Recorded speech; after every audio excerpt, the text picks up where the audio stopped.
आज की इस वीडियो में हम संतूर क्लास थर्ड के चैप्टर 11 चंदा मामा काउंट द स्टार्स को पढ़ने जा रहे हैं। चंदा मामा एट टाइम्स कभी कभी राउंड एज ए सर्कल, कभी तो आप सर्कल की तरह से राउंड होते हो, एंड एट टाइम्स डिफरेंट, और कभी कभी बिल्कुल अलग होते हो। डिफरेंट का मतलब होता है बिल्कुल अलग होना।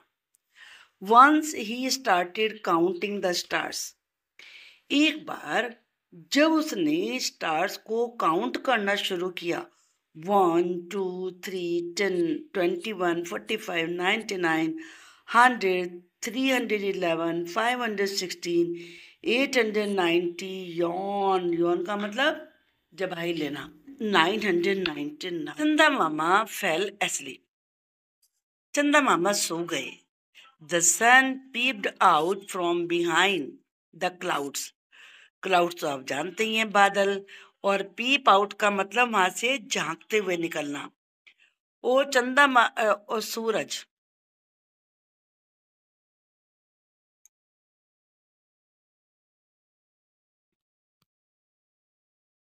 The sun peeped out from behind the clouds, और सन बादलों के पीछे से बाहर निकले। इट वॉज मॉर्निंग, सुबह थी। Chanda Mama woke up in the evening, woke up का मतलब जागे। चंदा मामा शाम को जागे। He began to count again, उन्होंने फिर दोबारा से स्टार्स को काउंट करना शुरू किया। बट लेकिन he had forgotten where he had stopped. Forgotten का मतलब भूल गए, नॉट रिमेम्बर्ड, लेकिन वो भूल गए कि उन्होंने काउंट करना कहाँ स्टॉप किया था। By the time he remembered, remembered का मतलब याद किया, रिकॉल्ड, लेकिन जिस समय उन्हें याद आया, the night was over, night ही खत्म हो गई। हाउएवर, फिर भी he continue to count the stars night after night, फिर भी उन्होंने एक रात के बाद अगली रात में, हर रात में स्टार्स को काउंट करना कंटिन्यू रखा। कंटिन्यू का मतलब जारी रखा। ओफन का मतलब क्या होता है? अक्सर, जैसे जो काम हम बार बार करते हैं ना, often. He would forget the count, वो काउंट भूल जाते कि कहां तक काउंट किया था। फॉरगेट का मतलब भूलना। One night he was very upset, upset का मतलब परेशान, जब कोई काम पूरा नहीं होता ना फिर हम अपसेट हो जाते हैं, डिस्टर्ब्ड। वो बहुत परेशान थे। ही बिगैन टू क्राई, अब तो उन्होंने क्राई का मतलब रोना, क्राई करना शुरू कर दिया। ओहो, व्हाट इज दिस, ये क्या है ये? I am never able to complete my counting, मैं कभी काउंटिंग ही पूरी नहीं कर पाता हूँ। On seeing his tears, tears का मतलब आंसू, यानी कि जो पानी हमारी आंखों से आता है ना, liquid that come from our eyes, उसे टीयर्स कहते हैं। द सन स्माइल्ड, सन ने स्माइल दी। डोंट वरी, वरी का मतलब चिंता करना, अरे चिंता मत करो। Why do you cry, why का मतलब क्यों, तुम क्राई क्यों कर रहे हो? I can tell you how many stars there are in the sky, मैं तुम्हें बता देता हूँ कि स्काई में कितने स्टार्स हैं। हाउ मैनी का मतलब कितने। रियली, हाउ मैनी कितने हैं? चंदा मामा वो सरप्राइज्ड, सरप्राइज का मतलब आश्चर्य होना, एकदम सरप्राइज हो गए कि ये कैसे बताएंगे, मैं तो कर ही नहीं पाया। The sun replied joyfully, joyfully खुशी खुशी, हैप्पीली। सन ने खुशी खुशी जवाब दिया। The number of lovely children is the same as the number of stars in the sky. Lovely का मतलब वेरी क्यूट, कि दुनिया में जितने भी क्यूट चिल्ड्रन है, जितनी उनकी संख्या है, स्काई में उतने ही स्टार्स हैं। चंदा मामा वॉज हैप्पी, चंदा मामा बहुत खुश हो गए। नाउ अब the moon came out every night, हर रात मून आता।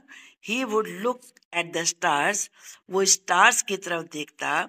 He would look at the children, फिर वो बच्चों को देखता। And he would smile happily, और वो खुशी से मुस्कुराता, क्योंकि जितने भी स्टार्स थे अब वो क्यूट चिल्ड्रन जैसे थे। है ना बहुत interesting chapter. Now round, round का मतलब क्या होता है? सर्कल की शेप, शेप लाइक सर्कल, गोल गोल जो शेप होती है ना, that is round. Count, count का मतलब काउंट करना, गिनना। Tears, drops of liquid from eyes, eye से जो लिक्विड की ड्रॉप्स गिरती हैं, पानी की बूंदें गिरती हैं, they are tears. Does the moon look the same every night, क्या हर नाइट मून सेम दिखता है? का हमने जब भी आंसर राइट करना होता है तो उसको कुछ पार्ट आंसर का क्वेश्चन में से लेना होता है। तो हम द मून से स्टार्ट करेंगे, टी को कैपिटल बनाना होता है फिर, क्योंकि ये फर्स्ट लेटर होगा, और डज को बैक ले आएंगे यहाँ पर, इस जगह पर। The moon does not look the same every night, फिर यहां से लिखेंगे इट चेंजेस इट्स शेप, ये अपनी शेप को चेंज करता है, फ्रॉम ए क्रिसेंट। अब क्रिसेंट शेप कैसी होती है? जैसे आपने देखा ना, कभी मून बिल्कुल बारीक होता है, फिर उसके बाद थोड़ा सा और बड़ा होता है, तो ये क्रिसेंट शेप कहलाती है। It changes it shape from a crescent to a full moon, फिर फुल मून बन जाता है, एंड फ्रॉम फुल मून, और फिर फुल मून से टू ए क्रिसेंट, फिर क्रिसेंट की शेप में आ जाता है। नंबर 2, व्हाट डिड चंदा मामा ट्राई टू काउंट, चंदा मामा क्या काउंट करने का ट्राई कर रहे थे? स्टार्स को काउंट कर रहे थे ना, तो हम चंदा मामा से शुरू करेंगे और ट्राई को पास्ट टेंस में करेंगे, तो इसका बन जाएगा tried, try to count the stars, stars को काउंट करने की कोशिश कर रहे थे ना। Now third question, why did चंदा मामा फॉल asleep, चंदा मामा सो क्यों गए? इसका आंसर हम बुक में से ही देखते हैं, क्योंकि बुक में जो आंसर दिए गिवन होते हैं उसे वहीं से लिखना होता है। तो इसका आंसर है the sun peeped out from behind the clouds, क्योंकि बादलों के पीछे थे, पीछे से सन निकल आया था, तो इसलिए चंदा मामा सो गए। Now next question, who help चंदा मामा, चंदा मामा की हेल्प किसने करी? सन ने करी थी। तो जब हु वाले जो क्वेश्चन होते हैं उसमें हु को हटाइए और जो आंसर है वो लिख दीजिए, द सन हेल्प चंदा मामा, ये आंसर बन जाएगा। Complete the sentence, the number of stars in the sky is the same as lovely children, stars की संख्या स्काई में उतनी ही है जितनी की लवली चिल्ड्रन की संख्या है। Now think and see, I call the moon Chanda Mama, मैं मून को चंदा मामा कहता हूँ। What do you call him in your language, अब अपनी भाषा में आप क्या कहते हैं, तो ये आपको यहाँ पर बताना है। अगर आप हिंदी बोलने वाले हैं फिर तो चंदा मामा ही बोला जाएगा, अगर मान लीजिए आप और कोई भाषा बोलते हैं तो उसके हिसाब से आपको बताना है। Now second question, Chanda Mama was not able to count the stars, चंदा मामा स्टार्स को काउंट ही नहीं कर पा रहे थे। What things can you not count, वो और कौन सी चीजें हैं जिन्हें आप काउंट नहीं कर पाते हो? जैसे कि सैंड के ग्रेन, सैंड होता है ना, रेत होता है, तो उसके जो दाने होते हैं उन्हें आप नहीं काउंट कर सकते क्योंकि वो बहुत ही छोटे छोटे होते हैं। Leaves on a big tree, कोई बिग ट्री है उस पे इतनी सारी लीव्स होती हैं कि आप उन्हें भी काउंट नहीं कर सकते। और आपके सिर पे कितने बाल हैं, हेयर, वो भी काउंट नहीं कर सकते। तो बहुत सारी चीजें हैं, ड्रॉप्स गिरते हैं, रेन ड्रॉप्स गिरती हैं, आप उन्हें भी काउंट नहीं कर सकते कि कितनी बूंदें गिर रही हैं। The moon is visible during the night, moon night में दिखाई पड़ता है। What can you see in the night sky, night sky में और क्या क्या दिखता है? स्टार्स दिखते हैं, कॉन्स्टिलेशन दिखते हैं यानी कि तारों का समूह, मीटियोर्स दिखते हैं और सैटेलाइट्स भी दिखते हैं। Now next, here and there, let us learn. Look at the following sentences. We are here on the earth. हम धरती पर यहाँ हैं. The moon is there in the sky, moon sky में वहां है। क्या इससे मतलब निकला? जो हमारे पास है वहां के लिए हियर आएगा यहाँ, और जो दूर है फार अवे उसके लिए आता देयर।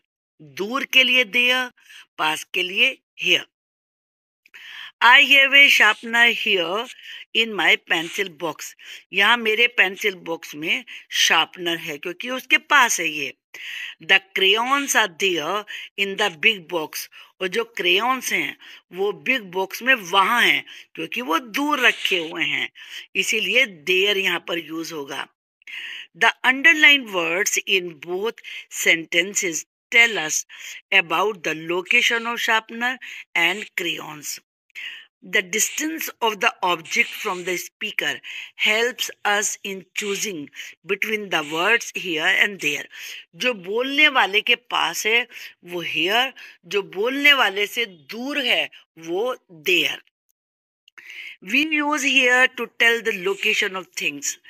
किसी चीज की लोकेशन क्या है, कहाँ रखी है, इसे बताने के लिए हम हियर का यूज करते हैं। दैट आर नियर अस, जो हमारे पास होती हैं।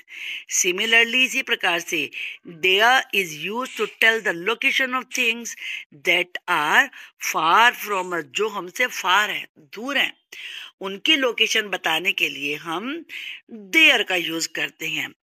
अब ये एक्सरसाइज है आपके लिए। Fill in the blanks with here और there. One has been done for you. The students are playing kabaddi there, वहां कबड्डी खेल रहे हैं तो दूर है तो इसलिए there. Here is your shirt, ये माँ दे रही है, पास में है तो ये तुम्हारी शर्ट है। देयर इज माई बाइसिकल, वहां मेरी बाइसिकल है क्योंकि बोलने वाले से वो दूर रखी हुई है। आई वैंट टू चंडीगढ़ लास्ट ईयर, मैं लास्ट ईयर चंडीगढ़ गया। माई ब्रदर लिव्स देयर, क्योंकि चंडीगढ़ दूर है तो इसलिए यहाँ पर देयर लगेगा। दिस इज माई बेंच, ये मेरी बेंच है। I sit here with my friends, मैं यहाँ अपने फ्रेंड के साथ बैठा हूँ।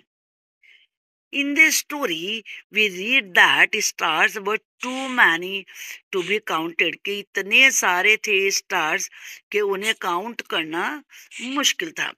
Now your teacher will read out a list of items for you. अब टीचर कुछ आइटम्स हैं उनकी लिस्ट आपको पढ़ के सुनाएंगे। Put the items in the correct column in the given table. फिर आपको सही टेबल में उनको लिखना है।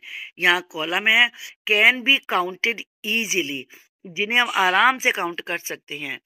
To many to be counted, जो काउंट करने के लिए बहुत सारे हैं। तो इसमें हम देखेंगे यहाँ पर चिल्ड्रन इन द क्लासरूम, उन्हें काउंट कर सकते हैं।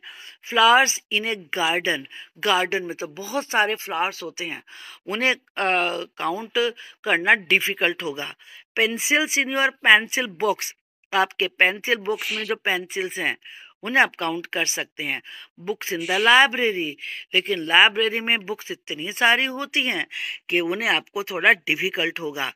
Fingers on your right hand, आपके राइट हैंड में कितने फिंगर्स हैं उन्हें काउंट करना आसान है। चिल्ड्रन इन योर सिटी और टाउन, लेकिन आपके सिटी में, आपके टाउन में कितने चिल्ड्रन हैं उन्हें काउंट करना मुश्किल है।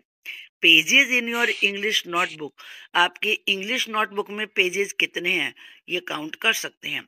The hairs on your head, लेकिन आपके सिर पे हेयर कितने हैं उन्हें काउंट करना मुश्किल है। It was a full moon night, full moon night थी क्योंकि फुल मून नाइट को जो मून होता है वो इस प्रकार से पूरा राउंड होता है, like a circle. Children had come out to see the moon, moon देखने के लिए बच्चे बाहर आए। कंप्लीट द कन्वर्सेशन, कन्वर्सेशन होता है बातचीत। They had by picking the word from the help box, आपको यहाँ से वर्ड्स पिकअप करने हैं और फिर बातचीत को कंप्लीट करना है। गोविंद, वाव लुक, देखो।